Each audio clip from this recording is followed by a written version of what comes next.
Hi there, it's a beautiful Friday afternoon and I should be going outside running around in the dunes to get fitter, and I will, I promise. But first I'll talk a little bit about a very depressing news that is just all around us, but one I think quite significant and scary theme is privacy and the invasion of privacy. You know, I have nothing against people knowing what I'm about. I talk about myself, or the openness. I have nothing against it. It is when that information that I'm sharing with somebody for a specific purpose is stored in a database and is being analyzed and amalgamated and combined and collated, almost as if there's somebody on the other side that is like the automatic salesperson. It's a profiling. It's used for your personal profiling of your personal needs and desires and stuff like that, or your sensitivities and whatever you can or cannot tolerate. And that profiling, that is just a dangerous thing, because it's commercially driven. It's basically the reason why it happens on Facebook, on Google, on everywhere, is that you might have money that you could spend on something that they want to offer you. You might have that money, but you have not spent it yet. You have more carrying capacity than you are actually exerting. You might be saving, you might be hoarding money, and somebody could use that to kind of run sweatshops in China where they make Microsoft mouses or tennis shoes. I saw, if you see some alternative people in plastic shoes from Thailand, something wrong with them. They don't really function 100%. They're fashion alternative people.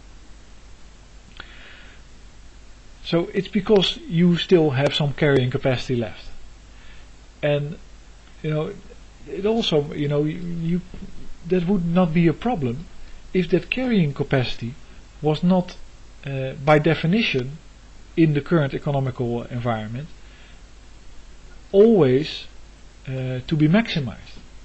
You see, because every company in society, every company in the economy is craving money. And why are they craving money? Because they are all in debt. And why are they all in debt? Well, because money that they have loaned had been managed by banks, and banks require interest rates. And that's artificial, because a bank could, the most simple way is to say, if you would only allow banks to really invest and participate in what they do, so let's say they gave me some money to make a heliostat, and they wanted 10% of the money for which I sold the heliostat, that's a participation, then there would be no pressure at all. There would still be money, but there would be no pressure, because I make the heliostat. If the clientele isn't there, or if my sales skills suck, then of course I'm still in debt. That's quite dumb. But there's no pressure to exert. What banks do, on the contrary, is they charge interest, and that is on top of your loan, and it's always there, and it's always increasing, and that's pressure, unnecessary pressure on society, and it's unlimited pressure. It will never stop. Everybody is under that pressure to achieve more gain than they have expended. You see, just more gain than is possible in society, because there's, of course, everybody knows that there is less money available than would be required to pay off all the loans plus interest. Makes sense. So because of that pressure, you get all these institutions. You get the Facebook, they want to go public, and they have to have new features because they have to generate money. How do they do that? Well, they start exploiting you and your pictures to influence me when I'm looking online and I see a website with a picture of a friend of mine, because I still have I still haven't spent everything that I can possibly spend without kind of falling dead on the ground from exhaustion. It's the same thing. This type of privacy invasion is the same thing as somebody knocking on your door, your front door, saying, "Excuse me," coming in and putting posters of Nike and Coca-Cola and all this stuff, or antidepressants for that matter. You can't imagine what they might try to sell you, because they simply know everything about you.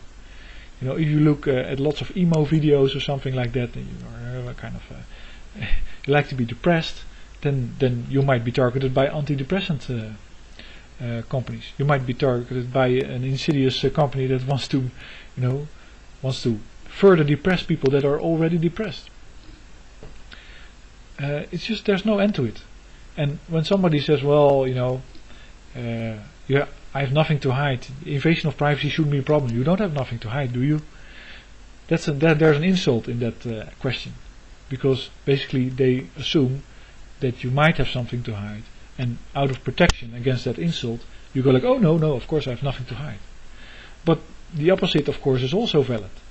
If somebody says, "Give me all your data about your personal information and don't bother me that you find it a problem," then you have to say, "Okay, what were you going to do with that information that you wanted so badly? Why is it so important for you that you have that information?"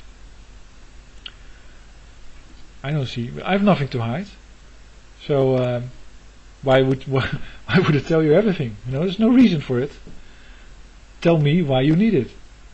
Oh yeah, well, basically we want to we want to create. Well, there's lots of jobs in surveillance.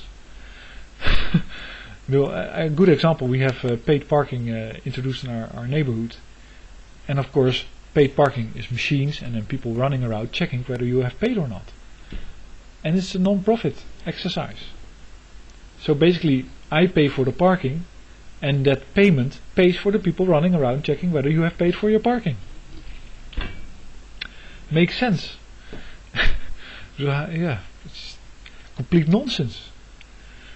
Anyway, and now I read that Google Street View is actually collecting Wi-Fi information and MAC addresses as it's driving around.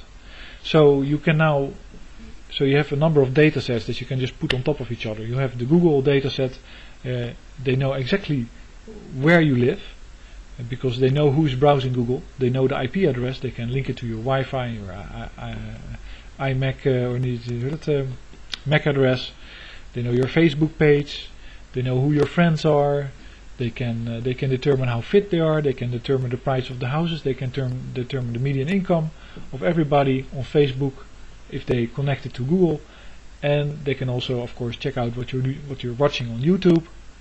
They can influence it, and let's say they want to sell you a plastic giraffe of a cubic meter, huge one.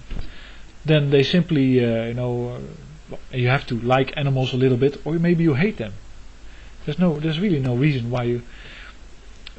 You can sell. So what they do is they put on YouTube, they put movies about giraffes where you don't expect them. On the internet they put advertisement of giraffes where you don't expect them, with pictures of your friends where you don't expect them. They might just send you advertisement about it, and they can bombard you for months and months and months until you finally give in. It's just, there's a very good movie, and I'll put it next to this one, of for mine it's Darren Brown, or that guy that does magic tricks, about subliminal influencing, and you should watch it, because what happens is he takes a few advertisement specialists, and they have to come up with ideas for a campaign, and what he does is, you will see that in the video, you should try it. But that's what's going to happen to the whole of internet, and there will be just no way to resist it unless you completely reject it and you sign some kind of contract with your service provider or whoever it is, that you don't want that. That you go in a registry and you demand your government to provide protection from this type of manipulation.